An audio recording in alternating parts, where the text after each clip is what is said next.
I keep saying it. The world is changing. Are you ready for it? Over the past few months, my urgency has been elevating, and I've tried to convey it without spreading fear or anxiety. I've always just wanted to spread information that is not given in full to the masses and help people connect the dots. I've spoken a lot about change and that we are approaching something major. And I realize messages like that can get to be a little bit too much when you keep hearing about it. Yet you aren't given much advice towards what to do about it. Over the past few weeks, I've heard many questions from people asking what can they or should they do to prepare for all of this. Years ago, I made a video about preparing for the collapse.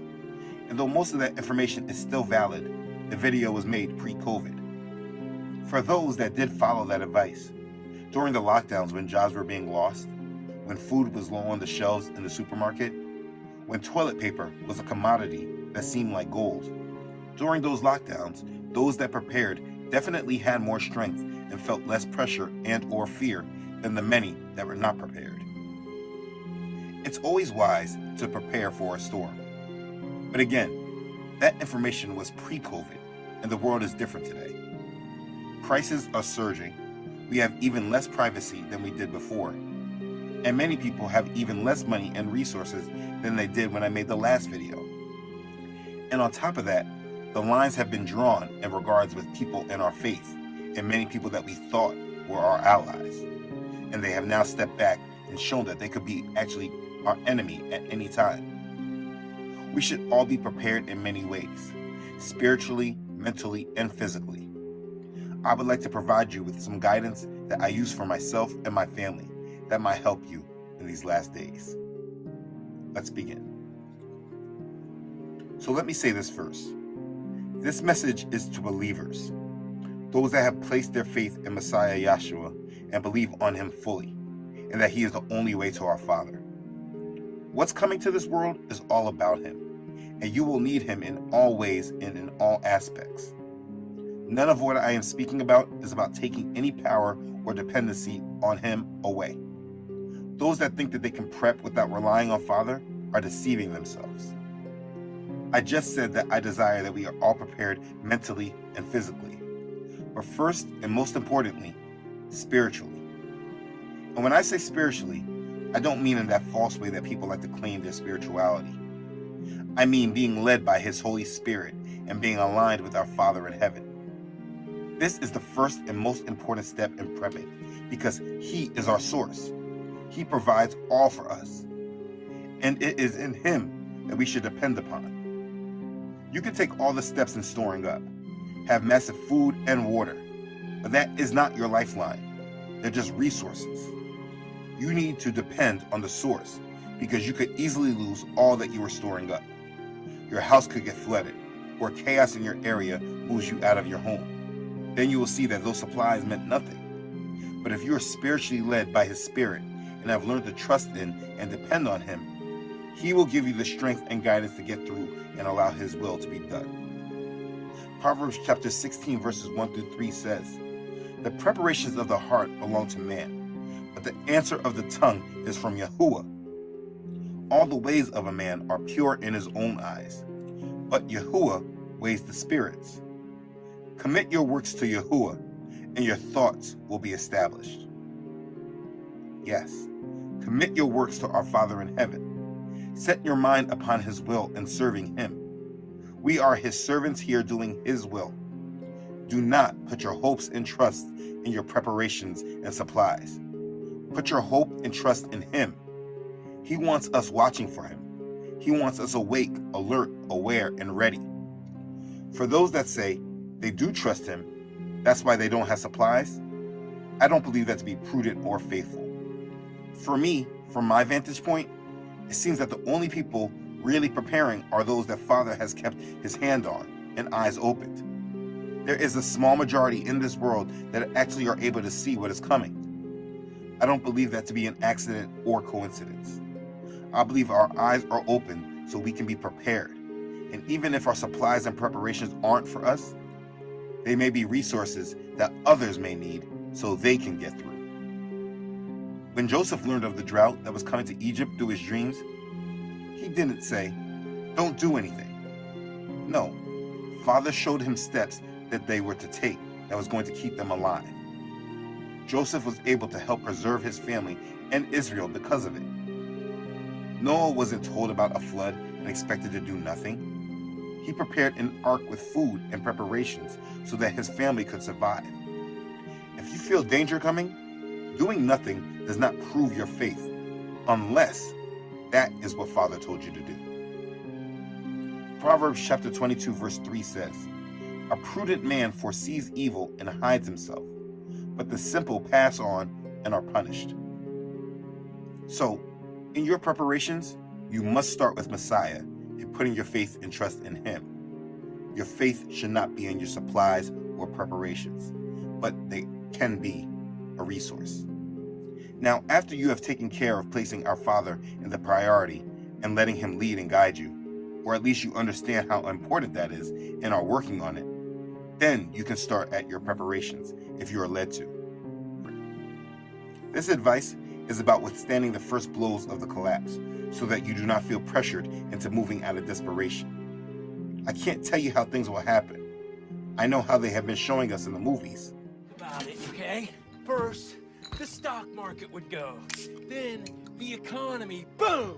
The dollar, boom! And then pandemonium in the streets. War, genocide, boom, boom, boom! But I don't know how things will play out in reality. I just have expectations, and it's those things that I'm preparing for. Now, I don't personally believe there is a right or wrong answer for being prepared for this coming world. My main piece of advice in wondering how to prepare is to listen to Father. Everyone in the world is different. We live in different areas, have different abilities, different purposes or callings, different means and resources, etc. And only Father understands this completely. He may be telling you to prepare and stock up on items, while he may be telling another to stay free and mobile and ready to move. Maybe he is telling you to stock up not for yourselves, but for the others you have been warning, and that they may need your preparations in order to get through. I don't know. That's why it's all about His will and walking in it. So this subject is not a rule book. My thoughts are in no way the rule book or the way. I just want to provide practical advice and understanding from my vantage point. Let me first break down my mental preparations for the times ahead. I expect war and economic collapse. The war part, I believe, will go quickly, with instant destruction of major nations. Highly populated countries that have like 1 billion people, I expect something that drastically reduces that population size.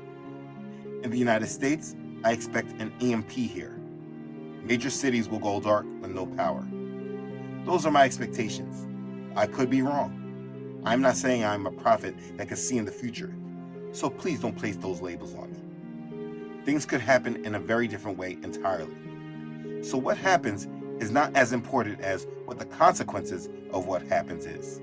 And regardless of what the spark to the fire is, once it's set, there are specific things that I am expecting and planning for.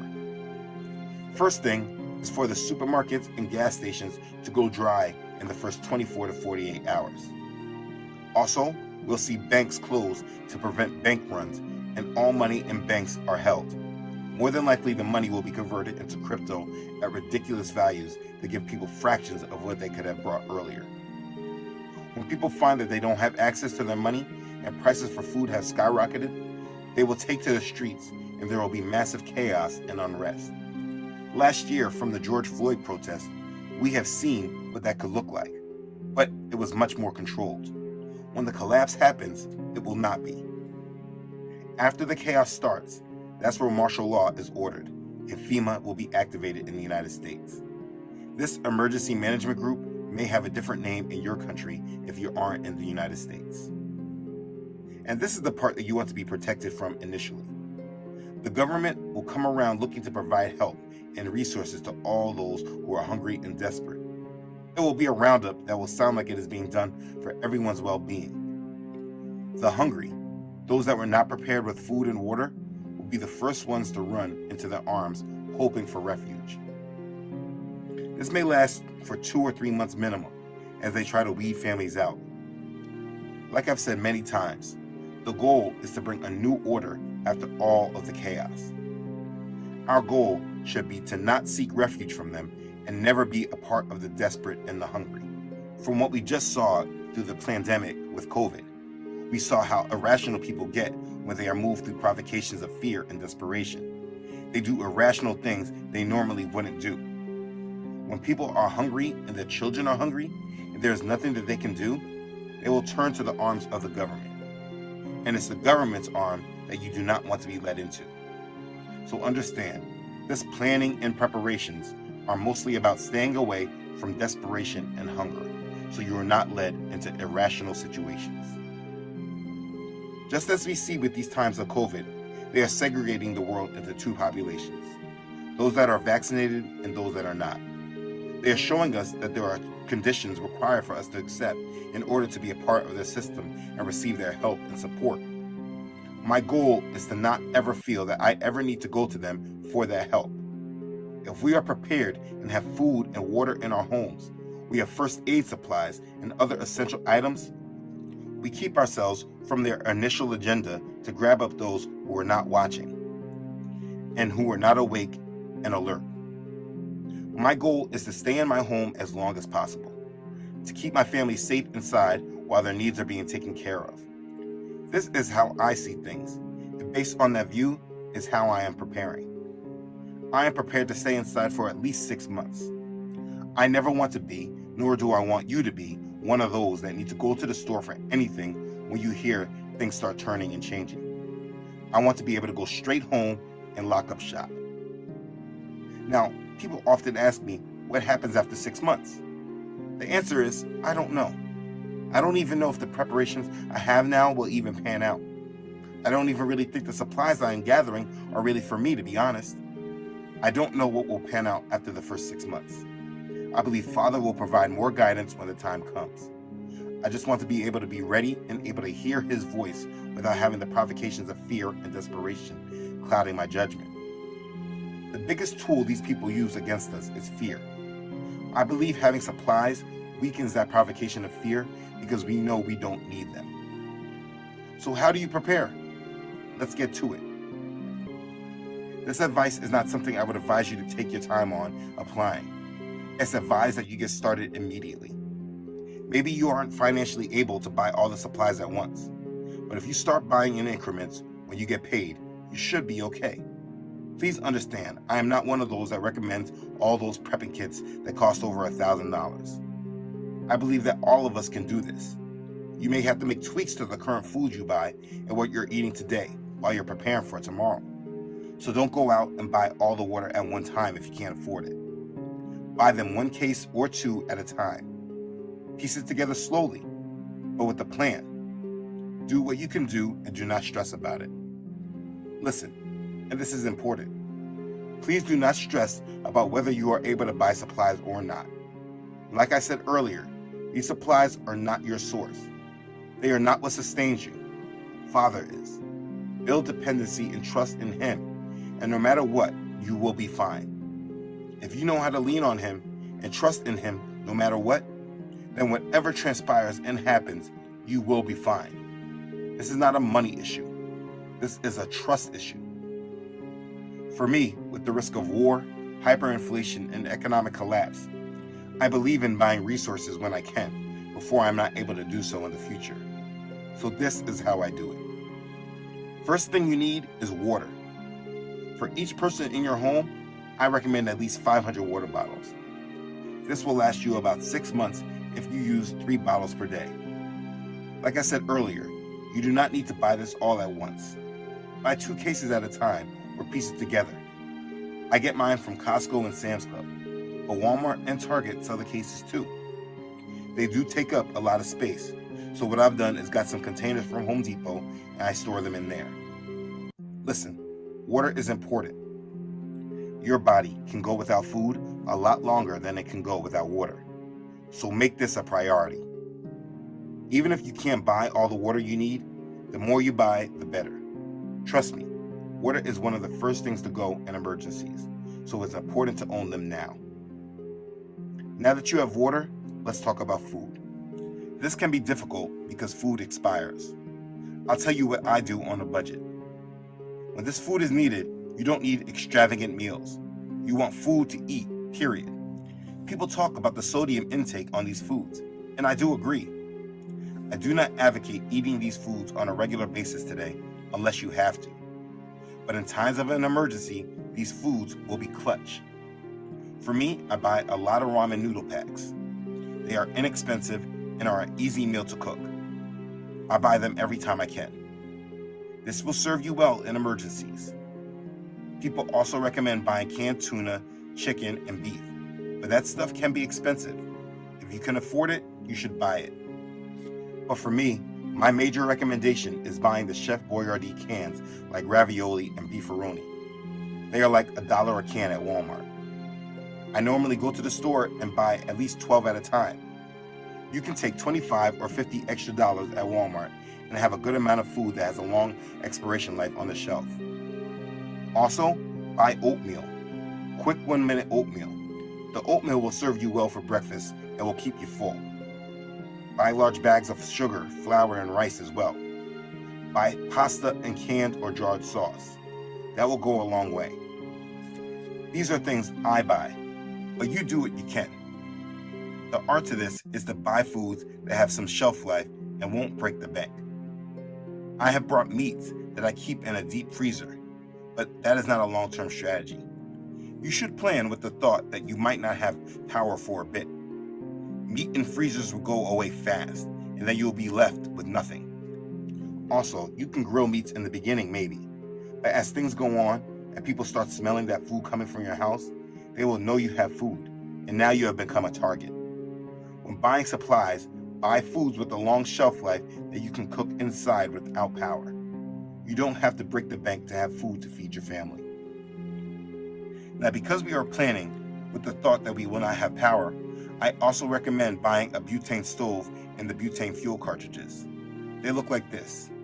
You can buy the stovetop for like $20, and the fuel cartridges come in packs of 4 for like $7 or $8, I believe, unless prices have gone up on them. This little stovetop will allow you to make food every day.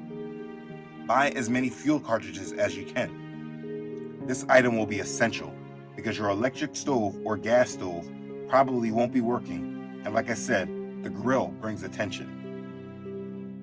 I gave this advice in the last video, but I want to repeat it.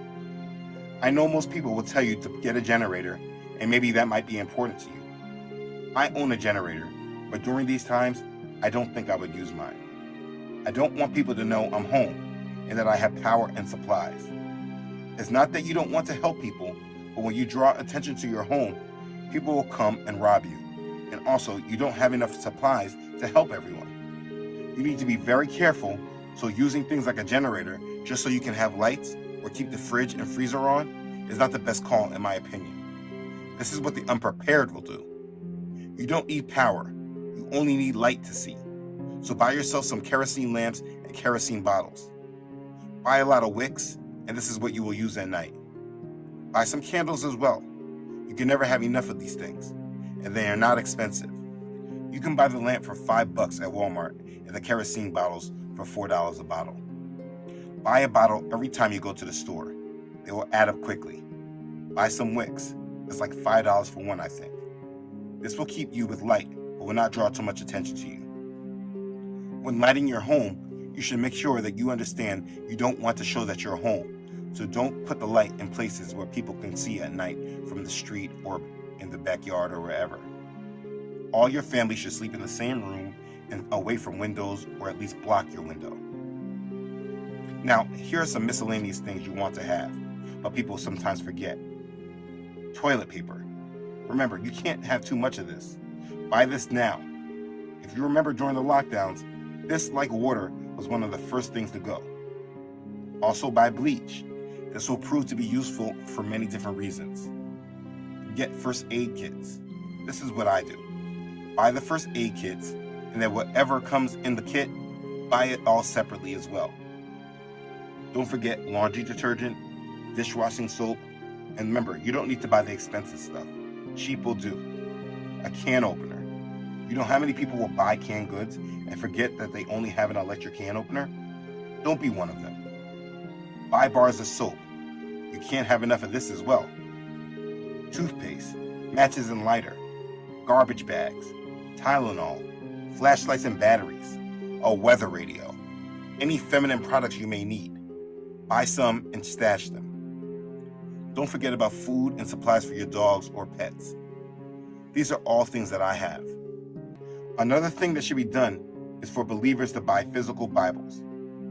I've gone on websites like christianbook.com and I brought boxes of Bibles. Like here, you can buy a case of 40 for like $70. They don't need to be all pretty and fancy. Look, the word must be spread, and you may be alive and put on this earth during this time to simply make sure that during the Great Tribulation, people had access to Bibles that never had access to them before. There are so many people that do not own a physical Bible, but use it only on their phones. If the phone goes, so does their access to the Word. And I don't believe this actual cell phone will be going away, for the world at least. But they will be tracking what you're doing on it, and I don't believe reading the Bible will be tolerated. The Word is the most important thing in the world today. It contains the power between life and death. It is a source of power that should never be able to be taken away from us. But at some point, it will be suppressed. So if you're in a position right now, buy some Bibles. Give them out to whoever Father places it on your heart to do so. You never know how Father will use you. I don't know how things will play out. I don't know what will happen. But I do believe if you are prepared for disaster, when it comes, you will have more control over your life than those that did not plan ahead. Don't put your life in the hands of the government. Even if they meant well, there are too many of us and very limited resources. It will not work out well. You do not want to be someone that needs to run to the stores when you hear there was a problem. Also, you don't need to share with everyone everything that you have and what you're doing. This is something that you keep personal with your family. The more people that know you have been stocking up, the more people that are a risk to you when desperation comes. Have conversations with everyone on what to do in case everyone is away from home and disaster strikes. Have a plan. Have a way to protect yourself and your family. People will be desperate and there will be crime.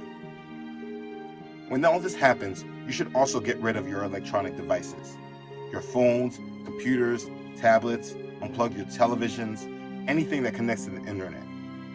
Believers will be going off grid. The way we currently live today will not be the same for us unless we join their New World Order. Those devices are trackers, and it's best not to keep them around in bulk anymore. This is important to remember during that point in time. Those devices will literally be your enemy, not a resource. It will completely allow the system to be able to listen to you and to track you. You must have in your head that you will remove these devices we have been made addicted to. We have been made to believe that we cannot live without these devices, but that's not true. The internet will not be your friend. The mindset is to live without the system and not being led to receive the mark. Be prepared to cut away from your devices, Wi-Fi, social media, etc. Anything that is connected to the web. And even though we expect a massive power failure in the United States, you don't know what the capabilities of those devices really are. Just be ready to go off their grid. Now please understand, I know this information is heavy, and knowing you are planning for this can bring a feeling of fear, but rebuke that feeling if it comes. I fear and pray for all those who are not prepared. I know for certain that those that have taken these precautions will have so many less things to think about than the masses that didn't, and this will allow you to focus fully on Father and making sure you are staying in His will and not moving erratically. Many people choose to live in ignorance and ignore the threats that we face, and maybe that's good for them, but I think it's a horrible decision. One day, things will be good, and the next day, disaster strikes. And if you are not prepared, you can often place your lives in the hands of your enemy. None of this will matter if you do not have faith in Yahshua HaMashiach. You must have a personal relationship with Him and commit your life to Elohim's will. He is all that matters. Read your Bible every day and seek Him. What I wanted to do here is to provide people with practical guidance to help bring awareness during these turbulent times. I do not know what the future holds as far as specifics of what and how things will happen. Many people have asked me, what should they do to prepare? Again, the truth is, I don't know. I'm just watching and waiting just like all of us. I'm praying that I'm counted worthy to escape all these things. But if I have misinterpreted those scriptures, I also pray that I have strength to persevere to the end. I don't know how things will happen. I just know that the potential for chaos is real, and we must be ready for it. This video is as if I was giving a weather report, and I'm telling you that the times that we are in are not showing clear skies ahead, but we actually face very perilous times.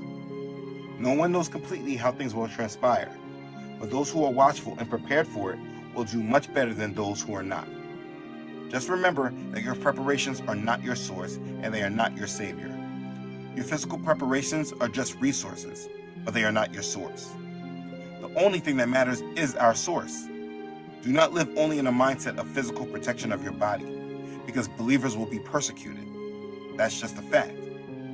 Live in a mindset of spiritually protecting your soul, mentally guarding your heart, not to be led by demons and devils, but being led by our Father in heaven. Know that if you confess with your mouth the Master Yahshua and believe in your heart that Elohim has raised him from the dead, you shall be saved. Romans chapter 10, verse 9. The days ahead are getting darker, and much uncertainty awaits, but not for the children of Elohim. As believers, we know what awaits us. Live with the scripture always, and you will be fine. Who shall separate us from the love of the Messiah? Shall pressure or distress or persecution or scarcity of food or nakedness or danger or sword? As it has been written, for your sake we are killed all day long. We are reckoned as sheep of slaughter. But in all this, we are more than overcomers through him who loved us. For I am persuaded that neither death, nor life, nor messengers, nor principalities, nor powers, neither the present nor the future, nor height nor depth, nor any other creature shall be able to separate us from the love of Elohim, which is in Messiah Yahshua, our Master. That's Romans chapter 8, verses 35 through 39. Nothing that this world will try to throw at us can separate us from the love of our Master and Savior, Yahshua, Jesus Christ. If you understand this, you have nothing to fear. So stay watchful and be ready, because no matter what happens, the day of our redemption is near. Be blessed.